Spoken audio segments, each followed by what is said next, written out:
Hello everyone and very warm welcome on the occasion of Gandhi Jayanti. We are celebrating the life and value of Mahatma Gandhi by reading a special chapter on his famous book Hind Swaraj. We will begin with chapter 15 titled India, Italy and India. In this chapter, Gandhiji compares Italy's freedom struggle with India's situation.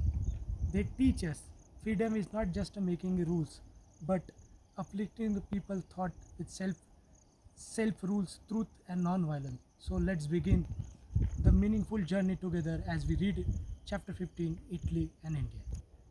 Chapter 15 Italy and India. Editor, it is well that you have inducted Italy.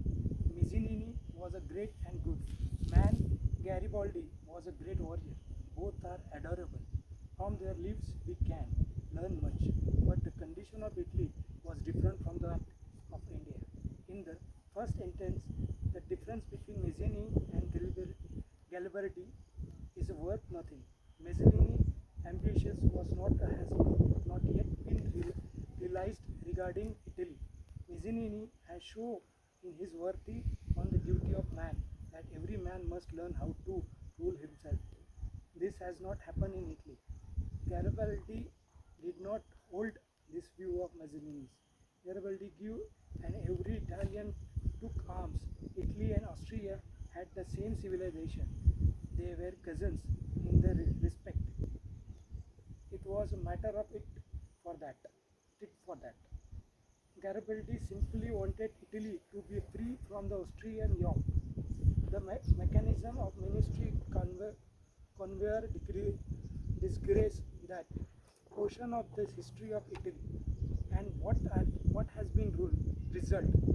If you believe that because Italian rule Italy in the Italian nation is happy, you have groping at darkness. Mussolini has showed consecutively that Italy did not become free. Vector Emmanuel give one meaning to the oppression. Mussolini give another.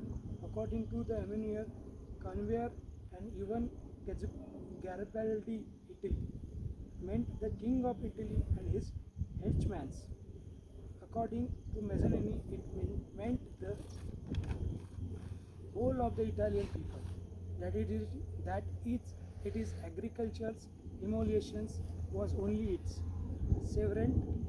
The Italy in Mussolini still remains in the state of slavery. At the time of the so-called nation war, it was a game of chess between two rival kings with the people of Italy as pawns. The workers' classes in that land are still unhappy.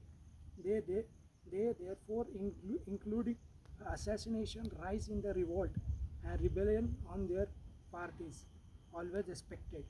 What substantial again did Italy obtain after the withdrawal of the Austrian troops?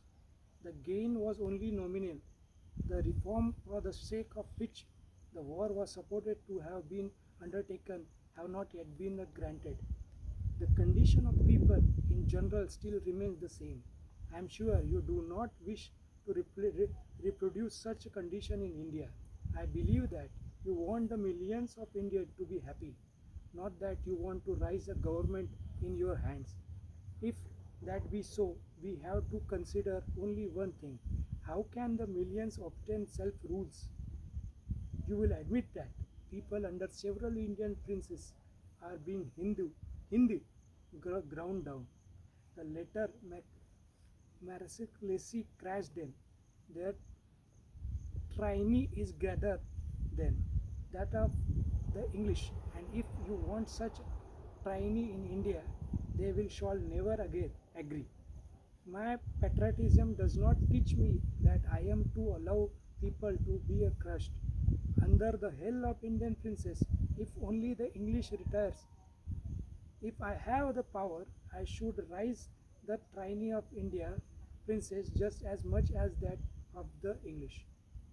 By the patriotism, I mean the welfare of the whole people, and if I could secure, if it at the hand of the English, and hands of the English, I should blow down my hand to them. If any Englishman dedicated his life in securing the freedom of India, restricting tyranny and savoring in the land, I should welcome that Englishman as an Indian.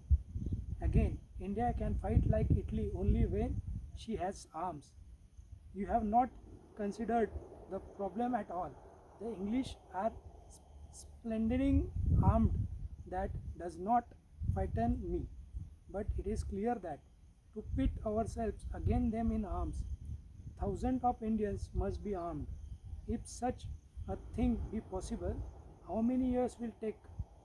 Moreover, to arm India on a large scale is to Europeanize it, then her condition will be just as pitiable as that of Europe. This means, in short, that India must accept European civilization, and if it is what we want, the best thing is that we have among us those who are so well trained in that civilization. We will then fight from the few fights. We will get what we can and so pass our days. But but the fact is that the Indian nation will not adopt arms, and it is well that does not radar. You are overstanding, stating that facts all need not to be armed. At first we shall assassinate a few Englishmen and strike terror. Then a few men who will have been armed will fight openly. We may have to lose a quarter of millions men, more or less, but we shall regain our land. We shall undertake guerrilla guerrilla warfare, and defeat the English. Editor. That is to say, you want to make the whole land of India unholy. Do you not tremble to think the feeling in India by assassination? What we need to do it is to sacrifice ourselves. It is a cowardly thought that killing others whom who you supposed to free assassination. The millions of Indians do not desire it. Those who are instructed to the richer modern civilization think these things. Those will who will rise the power by murder will continually not make the nation happy. Those who believe that India has a chant by Dhingra's Act and the other similar act in India make a serious mistake. Dhingra was a patriot, but his love was blind. He gave his body in the wrong way. His ultimate result can only be mischievous, reader.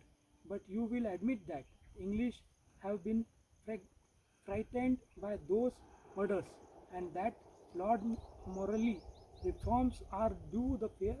Editor. The English are both timed and brave nation. England is I believe easily influenced by the use of gunpowder. It is possible that Lord Morley has granted the reform through fear, but what is generated under fear can be recognized only so long as for the last. Thank you all for listening and attentively. Chapter 15 reminds us that true freedom is more than a political power. So let's carry this lesson in our hearts as we celebrate Gandhi Jayanti and strive to make India's better, happier, and truly free nation. Thank you.